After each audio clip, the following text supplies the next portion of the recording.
যে পাগলাটা আসছে আবার। এ ভাই কি করছিস?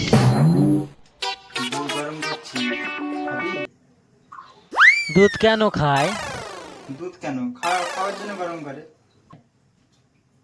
পেট ভর্তির জন্য। দুধ কিসের সঙ্গে খায়? টোস্ট। টোস্ট কি হয়? আরে পাগল, টোস্ট তো খিদের জন্য খায়, বিস্কুট হিসাবে খায় আর কিছু। বেশি খিদে লাগলে কি খায়? এই নে দুধ খা। এই বাটির দুধটা কি হবে? মাথায় ঢালে। ও, মাথায় ঢালবো না, খাই।